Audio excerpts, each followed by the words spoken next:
Hindi ko po salita mga sinambit ko na ilang minuto. Yun po ay paraphrase at halos eksaktong quotation ng salita ni dating Justice Conchita Carpio Morales sa Francisco ruling na kinatigan ng mayoriya ng mga miyembro ng Korte Suprema, kabilang na si dating Chief Justice Puno, dating Justice Carpio, dating Justice Ascuna, dating Justice Panganiban.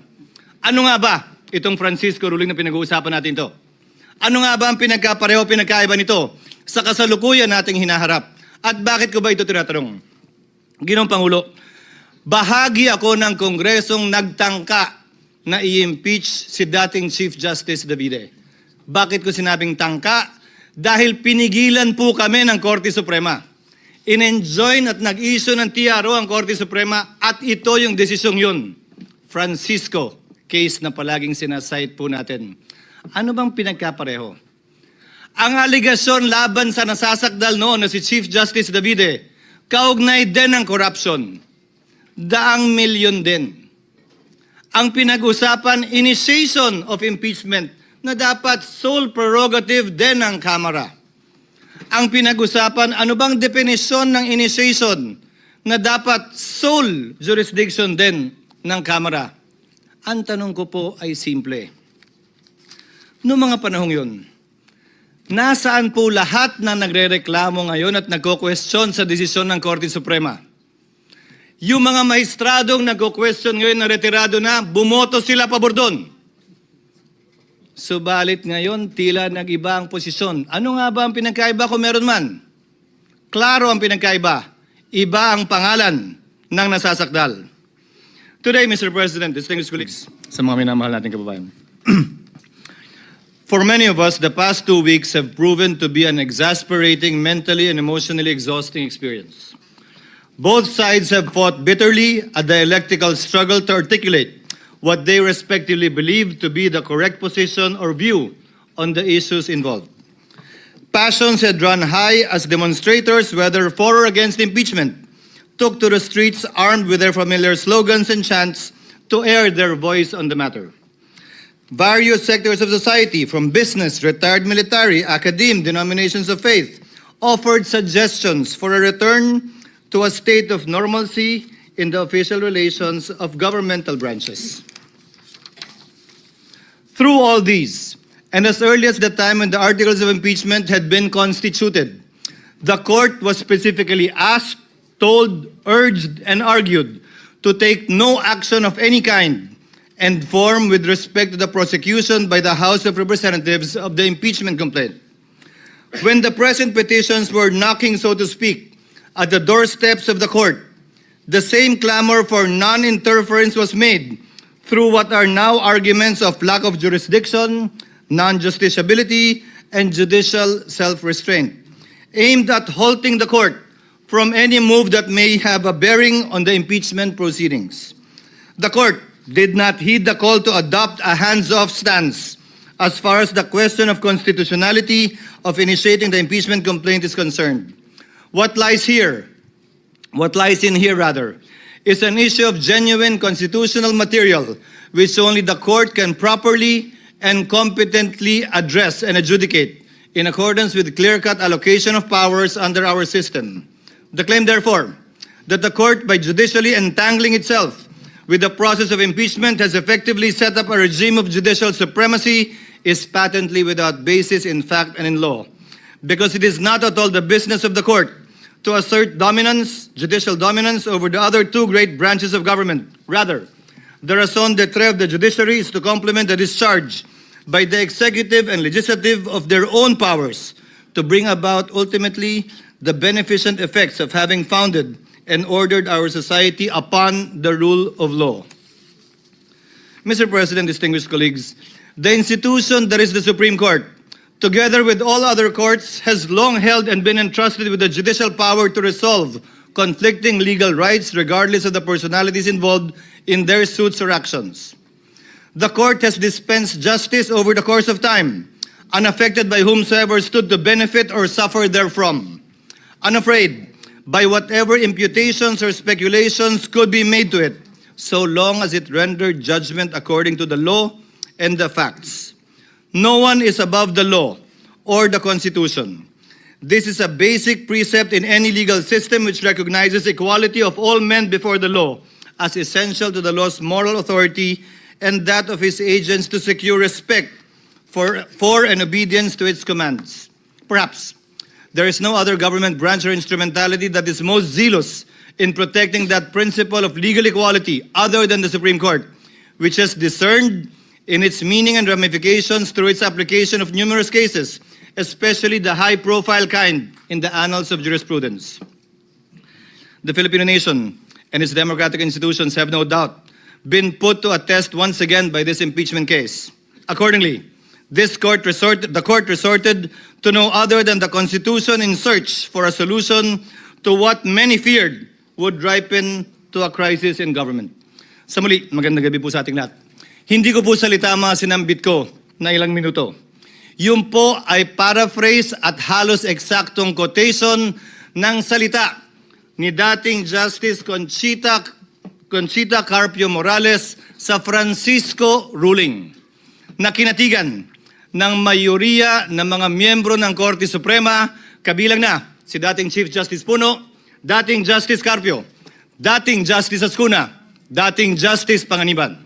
Ano nga ba itong Francisco ruling na pinag-uusapan natin to? Ano nga ba ang pinagkapareho, pinagkaiba nito sa kasalukuyan nating hinaharap? At bakit ko ba ito tinatanong? Ginoong Pangulo, bahagi ako ng Kongresong nagtangka na i-impeach si dating Chief Justice Davide. Bakit ko sinabing tangka? Dahil pinigilan po kami ng Korte Suprema. In-enjoin at nag-issue ng TRO ang Korte Suprema at ito yung desisyong yun. Francisco, case na palaging sinasite po natin. Ano bang pinagkapareho? Ang aligasyon laban sa nasasakdal noon na si Chief Justice Davide, kaugnay din ng corruption. Daang milyon din. Ang pinag-usapan, initiation of impeachment na dapat sole prerogative din ng Kamara. Ang pinag-usapan, ano bang definisyon ng initiation na dapat sole jurisdiction din ng Kamara? Ang tanong ko po ay simple. Noong mga panahong yun, nasaan po lahat na nagrereklamo ngayon at nagko-question sa desisyon ng Korte Suprema?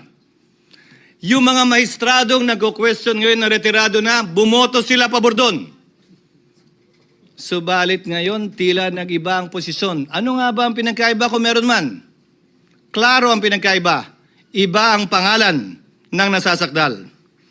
Today, Mr. President, distinguished colleagues, the very supremacy of the Supreme Court is being called into question, and with it, the very foundation of the rule of law. As Senate President and as a member of this chamber and as a member of the bar, I will not sit idly by and allow this. At stake is the very idea that justice should be governed by laws that apply to all, equally to all, rather than the whims and caprices of public opinion. As Justice Frankfurter once said, if one man can be allowed to determine for himself what is law, every man can. That means first chaos, then tyranny. Legal process is an essential part of democratic process. Whether it's a mob or a minority, bias and prejudice blinds, divides, and destroys. Former U.S. Supreme Court Justice Sandra Day O'Connor also said it best. The law provides necessary continuity amidst our constantly shifting political landscape. It guarantees everyone will be treated equally, whether they are in today's or yesterday's majority, so they know what to expect, whether what they do is popular or unpopular at that time. The courts, Mr. President, with the Supreme Court at the helm, are the guardians of the rule of law, making sure everyone plays by the same rules and receives equal justice. For the rule of law to prevail, the High Court must act as a compass, not as a political cheerleader, impartially applying the law by calling out violations, not swayed by public opinion or political allegiance. Respect for the rule of law, Mr. President, requires all of us to adhere to final or immediately executory decisions of the court, even when there is a winner and a loser, to avoid deadlocks and maintain legal order. Respect for the rule of law does not bar disagreeing with court decisions, nor from forming our own opinions on the meaning and intent and letter of the spirit of the Constitution. However, we must also have the humility to accept when we are wrong once the Supreme Court has already decided. Respecting the court only when you win or when it aligns with your belief is not respect for me. It is plain arrogance, or if at all, a power play. Cherry-picking court rulings destroys the judiciary's purpose. Disobeying the High Court's decision is a violation of the law because under our Constitution, decisions of the Supreme Court form part of the law of the land. I made these remarks, Mr. President, amidst recent calls for this august body to disregard the Supreme Court's recent ruling in Duterte v. HOR. These calls for judicial disobedience have been aided and abetted by so-called legal luminaries and experts who fancy their wisdom and knowledge of the Constitution as better, higher, more supreme than that of the Supreme Court. Miyembro po ba sila ng Supremist Court? Miyembro po ba sila ng Super Supreme Court? Sa pagkakaalam ko po, iisa lamang ang Korte Suprema. At ayon sa ating konstitusyon, Korte Suprema ang bukod tanging pwedeng makapagsabi kung ano ang kahulugan ng ating saligang batas. Walang iba. Allow me to demonstrate, for example, Mr. President, the legal gymnastics these people have been undertaking. In the past, and I have borne the brunt of this, sabi nila, forthwith ang sinabi sa Senado, ibig sabihin yan agad-agad. Despite the rulings of the Supreme Court that say it is within a reasonable time. Pero doon na tayo sa agad-agad. Sabi ng rules ng House, dapat i-refer ng SecGen immediately sa Speaker. 2 buwan bago niya ginawa yon. Oh, okay lang sa kanila. Hindi naman sila nagreklamo. Immediately po ang gamit, ha? Hindi forthwith. Sabi naman ngayon ng Korte Suprema, immediately executory. Ay, teka lang. Hintayin muna natin. Hindi ba final? Kapag ka-convenienteng gamitin yung mga salita pabor sa posisyon nila, edi okay lang. Kapag ka hindi naman, ay hindi rin. Hindi po ganun dapat yon. Hinihiling nila ngayon sa Senado na ipagpaliban muna ang anumang aksyon para intayin ang anumang desisyon ito kaugnay sa motion for reconsideration na inihain ng Kamara sa Korte Suprema.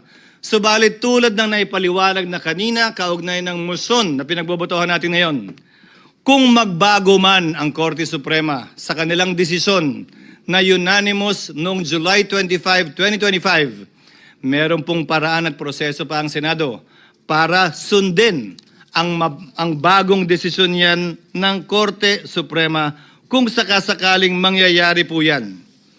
In the past, it was also said, nauna nagsalita si Senator Bato, bawal daw at walang karapatan mag-motion ang sinumang Senator Judge. Dahil trabaho daw ng depensa yon. Eh bakit yung mga parehong tao yung pinag-uusapan? Dapat maghain tayo ng motion for reconsideration. Hindi ba trabaho din ng prosecution yon? Hindi naman po pwede na pwede lang pag kayo, hindi na pwede pag iba. Now the prosecution has actually filed a motion for reconsideration, and rightfully so, and not by this chamber. Noon kapag nung bumoto kami para i-remand ang impeachment complaint sa Kamara, pinapaboran daw namin yung nasasakdal. Sinabi ko na rin yan, na yung kontra sa impeachment at pabor sa impeachment, hindi ko didinggin. Na yung kontra at pabor kay Vice President Sara Duterte, hindi ko didinggin. Dahil may rason kung bakit babaeng nakapiring ang mata ang simbolo ng ating hustisya na humahawak ng espada sa kabilang kamay at panimbang sa kabilang kamay. Dahil wala po dapat kinikilala ang hustisya na personalidad. Sino man ang nasasakdal, dapat pareho lamang po ang ating mga magiging desisyon. Sabi din nila, will of the people daw ito. Eh sino ba si people? Balikan po natin ang naging desisyon ng Korte Suprema. Ayon sa desisyon ng Korte Suprema sa panunulat ni Justice Malcolm sa Alejandrino versus Manuel Quezon, pinag-aaralan po ito ng mga first-year law students. Quote, the judiciary under its powers to interpret the Constitution and the laws has the duty and the right to declare what the will of the people is as expressed in the fundamental law of the land. Hence, where the acts of the executive or legislative departments violate the will of the people as expressed in the organic law of the land, it is the sworn duty of the judiciary to interpret and to declare that will of the people and the right of the citizen has been violated and or transgressed. Allow me to answer a few more, Mr. President, Your Honor. As I stated earlier, sabi ng ilan, hintayin natin na maresolbahan ang motion for reconsideration. Pero dun sa parehong araw na naghain ng motion for reconsideration ng Kamara, nagsalita ang tagapagsalita ng Korte Suprema at sinabing immediately executory pa rin ang desisyon.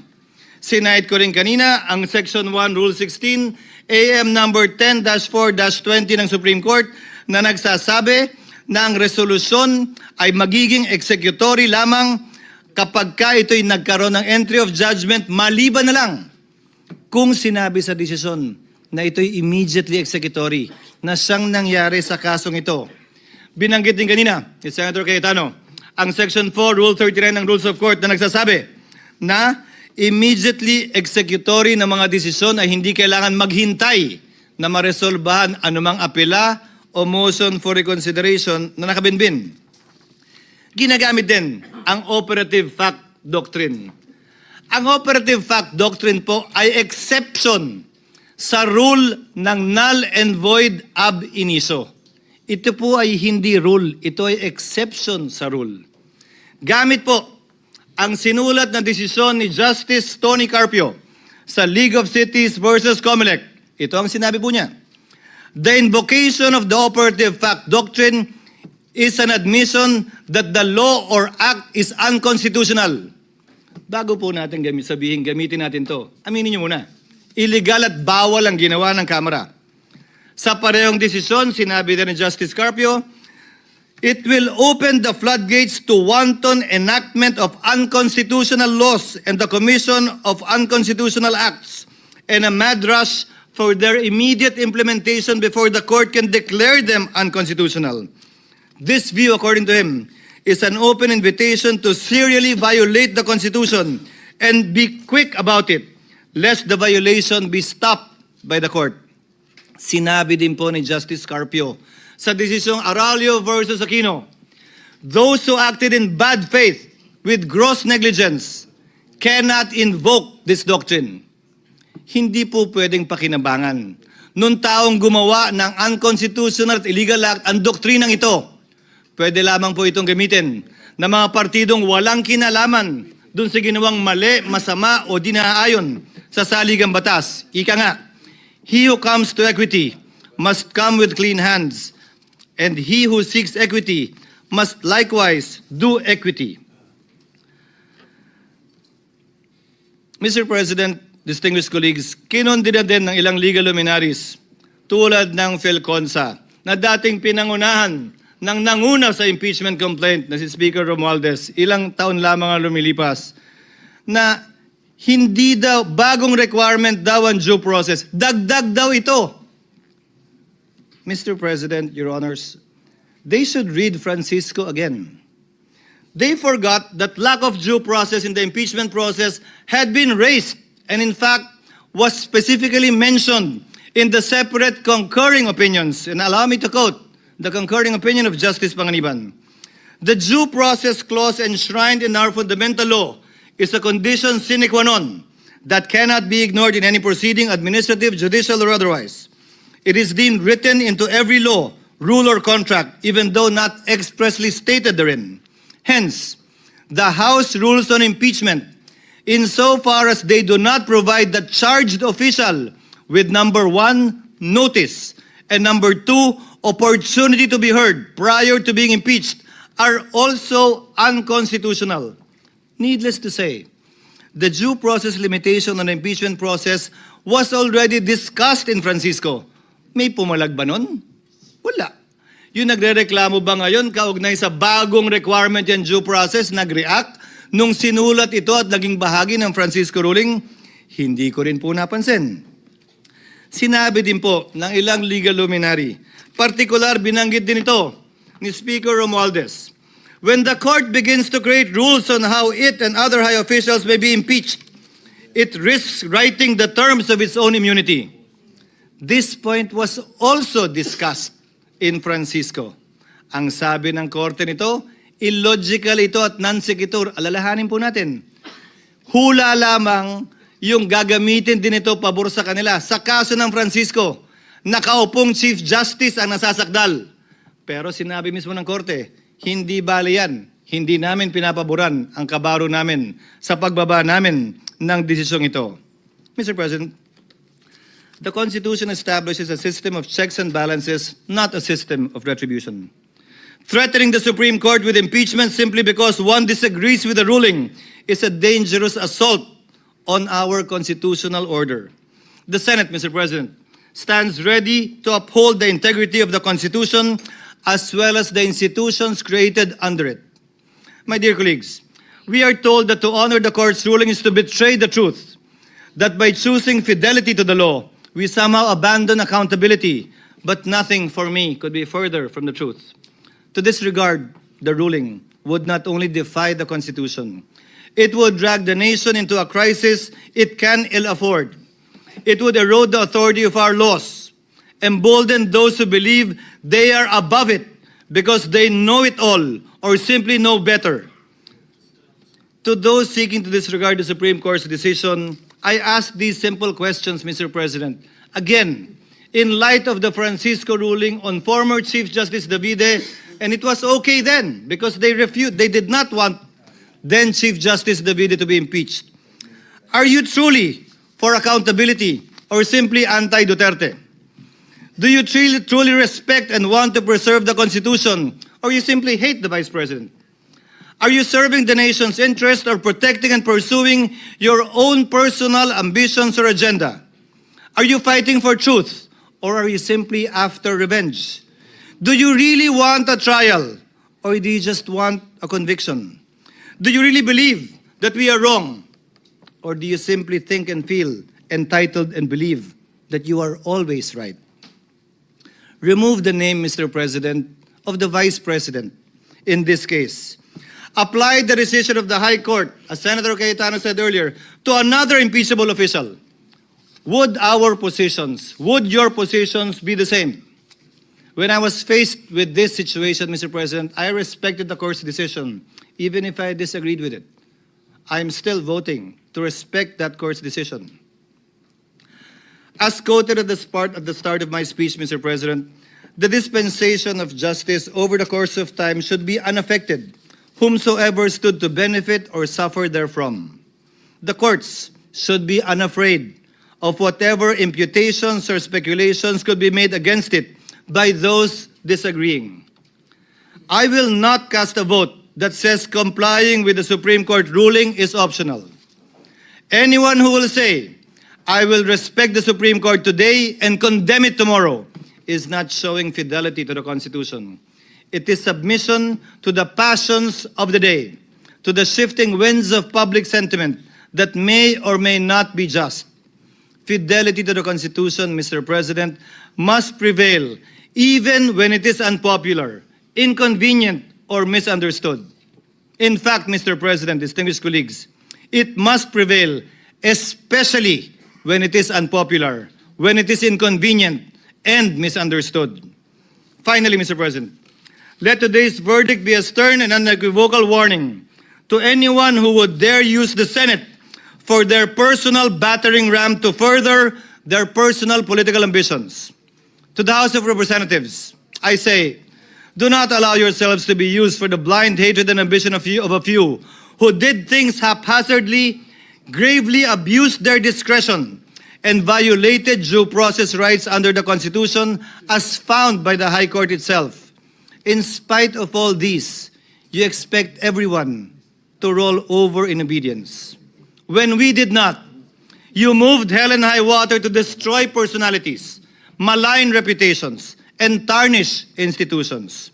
To these people, I say this: the Senate is not your playground to run after your political enemies. We are not an accomplice in any grand scheme. While others may be willing to play your game, I am not. I will never bow to a mob. I will never cower to the shrillest of voices. Let history, Mr. President, record that in this moment, we chose the Constitution. We chose the rule of law by defending the integrity of the Supreme Court and maintaining the system of checks and balances under our Republican system of government.